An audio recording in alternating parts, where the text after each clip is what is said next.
entrar em campo Sim. na semana em que ele perdeu o pai e o avô para Covid. O cara foi sábado e jogou o Grenal. E aí, Grafa? É difícil, né? A situação exaltar a personalidade do menino, né? A conduta dele, né? No momento privado muito complicado, né? Perde o pai, o avô. Ele já foi à ausência no jogo do meio de semana contra o São Luís por conta disso, e entrar no Grenal e jogar tem que ter muita personalidade, e é um menino no futuro sensacional, né? Isso só mostra não só a qualidade dele dentro de campo, com a bola no pé, mas a personalidade, a cabeça dele boa, para poder continuar essa caminhada no futebol aí. É um jogador de muita qualidade, de muita versatilidade ali no setor ofensivo, que marca gol, oportunista, que passou por isso aí, mas mesmo assim teve cabeça boa para entrar em campo. E lógico, a gente não vai avaliar o desempenho técnico dele vivendo toda essa situação, mas o fato dele entrar em campo já é motivo de coisas positivas do Grenal. Como o Lédio falou, tecnicamente não foi bom o jogo, mas tem esses fatos positivos aí que a gente tem que enaltecer. Arnaldo? Pois é, eu acho que o Grenal ele é um clássico peculiar no futebol brasileiro, e ele vai além, né, do que acontece no campo. Ele tem sequelas sempre.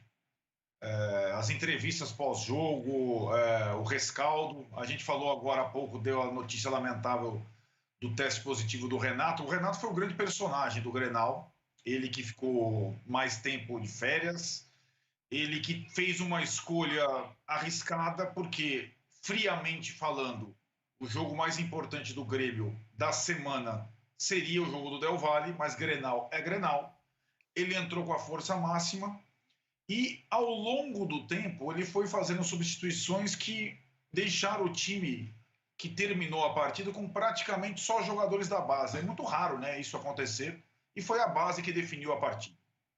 E para o jogo do Del Valle, além do Renato, não tem o Maicon, né? O Maicon, de novo, que começou o jogo, dito o ritmo do Grêmio, não pôde acabar o Grenal e não vai jogar contra o Del Valle de novo. Mas eu achei, como o Rizek, que o Mateuzinho cresceu demais depois que o Maicon saiu, jogando com o Darlan, e o Grêmio, a partir dali, teve mais fôlego, mais agilidade, e jogou no contra-ataque, a partir do momento também que saiu o Diego Souza, na velocidade dos meninos, e conseguiu uma vitória muito importante que passa o peso para o rival, para o adversário, que estreava um treinador em Grenal, que não conseguiu fazer um bom jogo, que passa a discutir jogo posicional, todas as interrogações passam para o outro lado agora.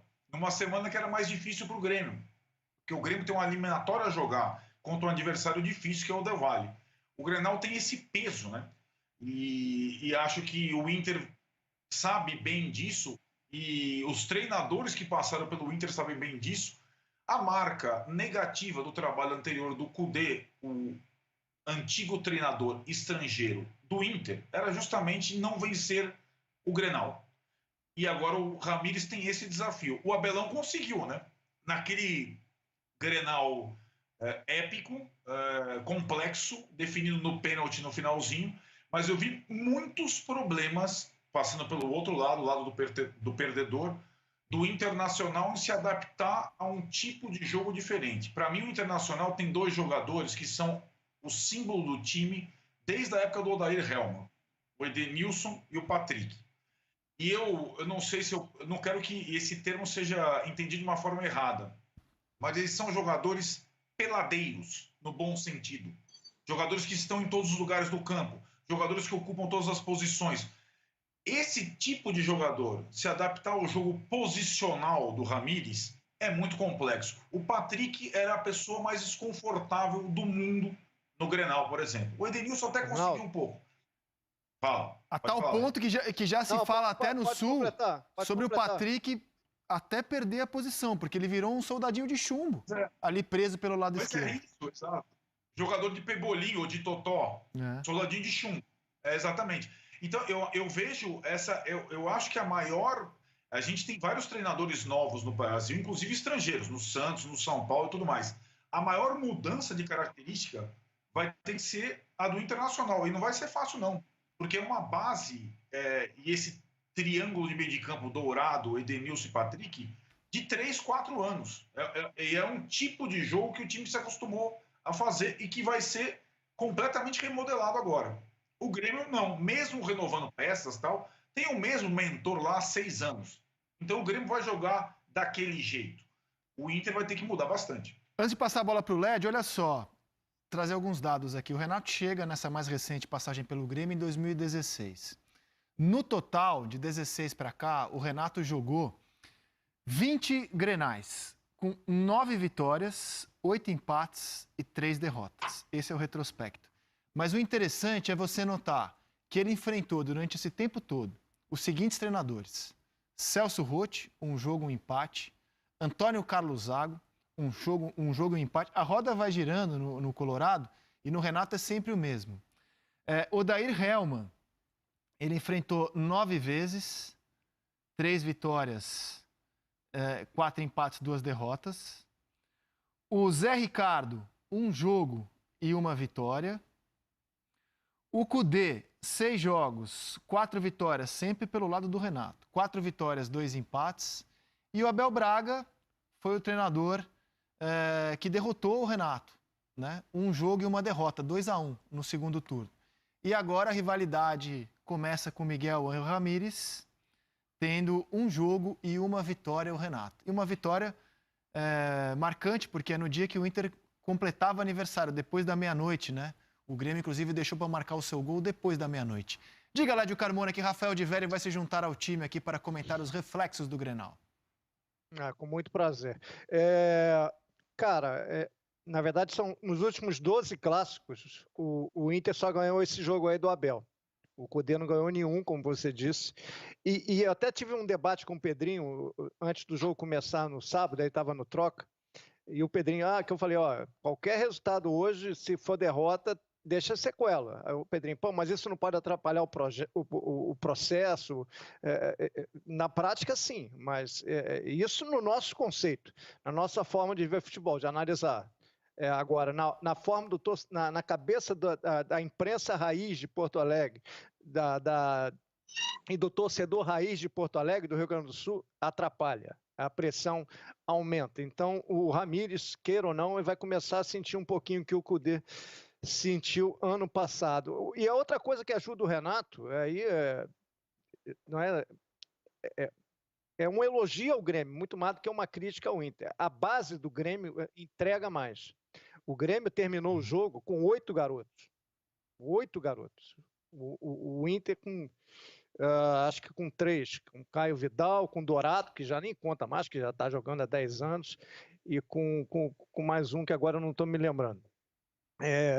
E esses meninos decidiram o jogo para o Grêmio, num lance individual do Léo Chu. Sobre essa questão, e por exemplo, alguns jogadores da base do Grêmio estão jogando muita bola. O Wanderson é um lateral muito bom, cara. Tudo bem, o Grêmio contratou o Rafinha, um jogador indiscutível, mas é um luxo, porque o Wanderson joga bola demais e jogou muito o Grenal. Agora, sobre o Inter, eu acho que isso vai ser muito discutido, porque o Edenilson e o Patrick, como disse o Arnaldo, que são os jogadores, são as válvulas de escape, formam o termômetro do Internacional, são esses 2 jogadores. Esses 2 jogadores não estão adaptados ao que quer o Miguel Ángel Ramírez. O Edenilson um pouco melhor, mas jogando abaixo do que pode.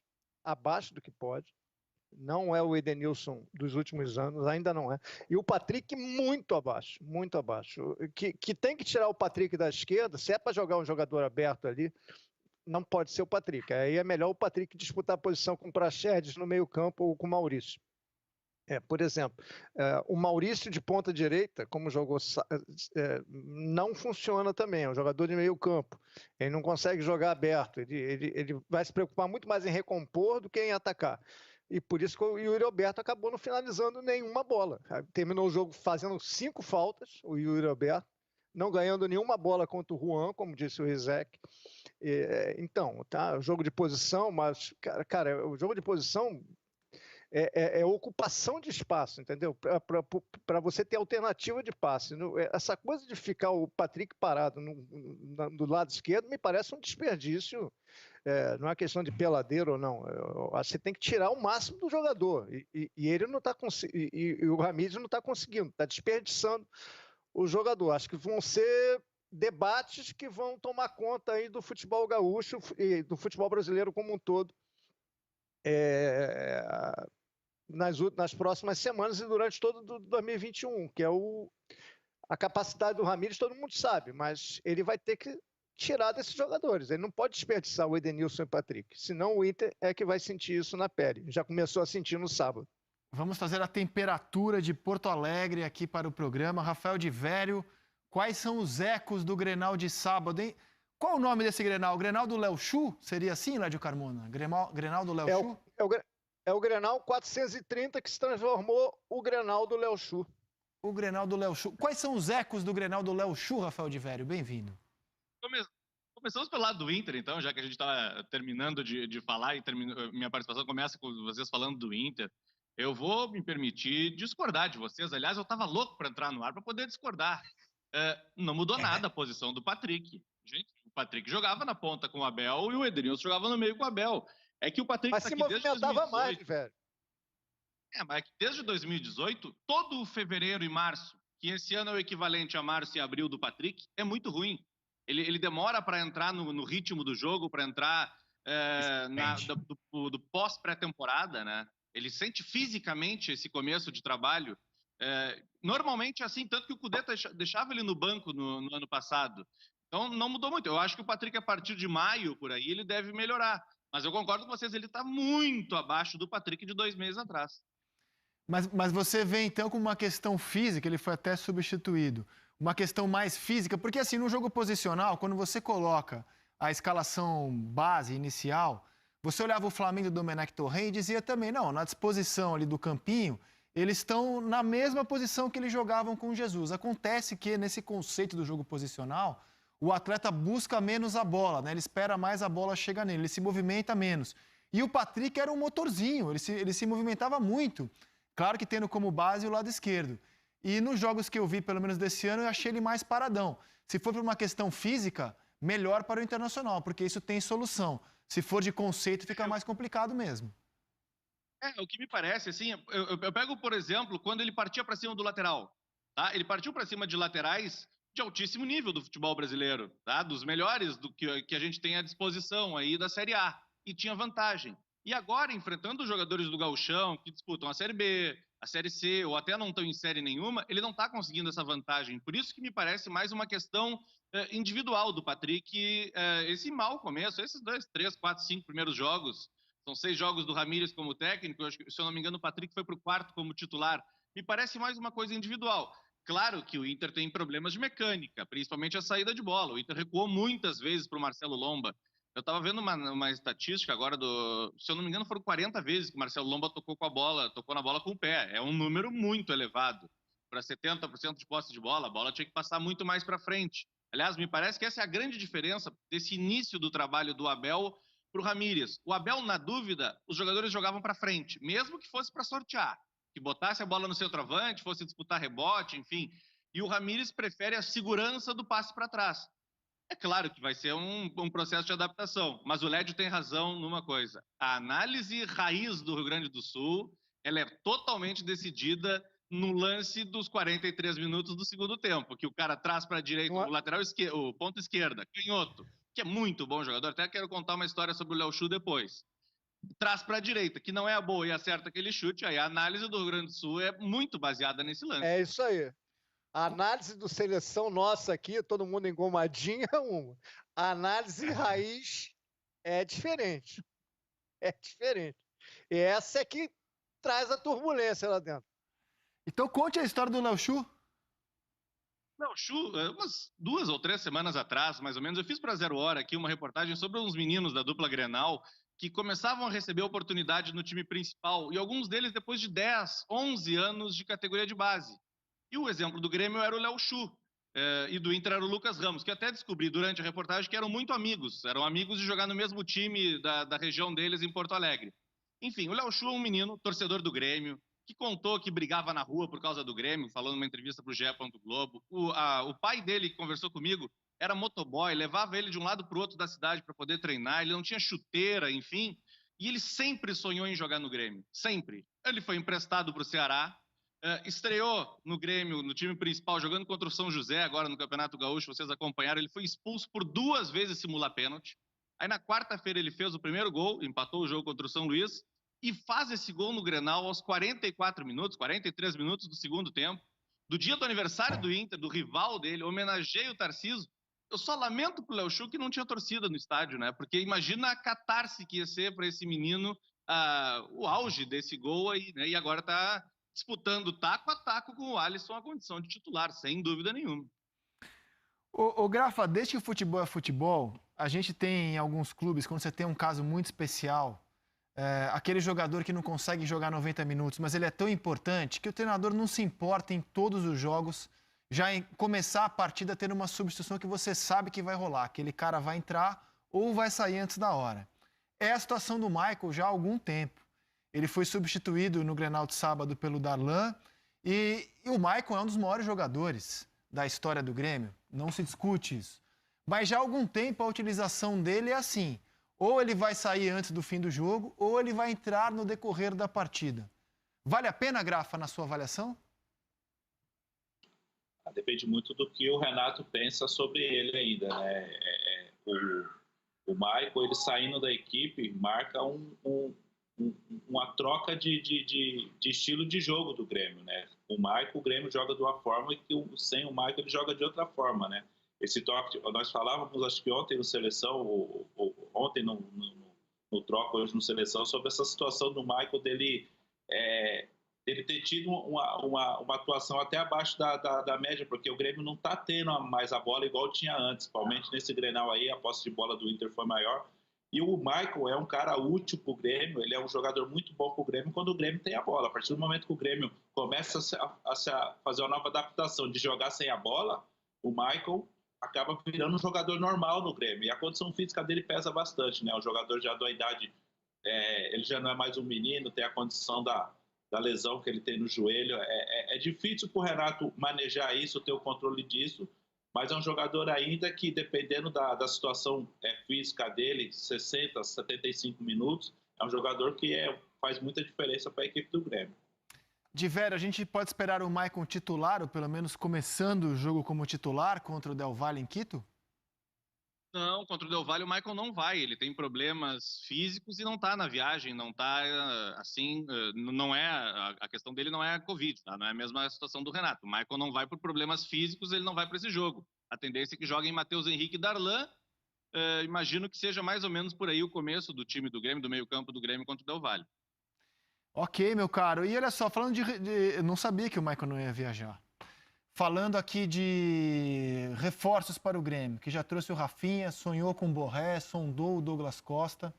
A última notícia que a gente tem de mercado do Grêmio veio no GE de ontem, interesse por Soteldo. O que sabemos do assunto, Rafael Diverio? Um tempo atrás, um dos jogadores que o Grêmio um dos jogadores que interessaram ao Grêmio. Mas na atual situação, na época que o Renato pediu reforços, o Soteldo entrou nessa lista aí de jogadores que interessavam, que ainda podiam render.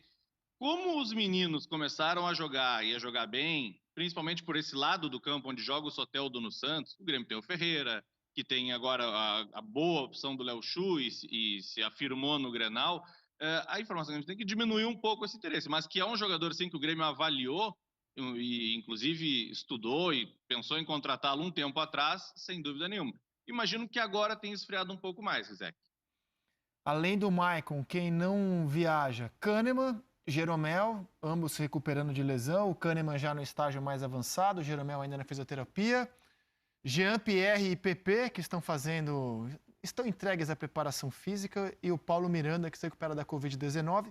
Rafinha, que não foi inscrito, e o Grêmio confirmou há pouco aquela informação que a gente trouxe aqui do Renato ter testado positivo para a Covid-19. Era até o momento uma notícia da filha dele e agora o Grêmio já noticia de forma oficial. Beleza, Diverio, suas considerações finais aqui no Seleção. E hoje, né, o encerramento da rodada dos clássicos do Campeonato Gaúcho. Tem três clássicos locais muito interessantes nessa rodada. É o clássico do Vale dos Sinos, que é Novo Hamburgo e Aimoré, o Brapel de Pelotas e o Caju. E o Premier e o Sport TV transmitem o Caju, o Caxias e Juventude no Centenário. É uma rodada quente. A rodada termina hoje e termina quente no Rio Grande do Sul. E logo depois do Clássico Caju vem o Bem Amigos. Rafael de Vério, um grande abraço para o amigo e até a próxima. Valeu, pessoal. Até a próxima.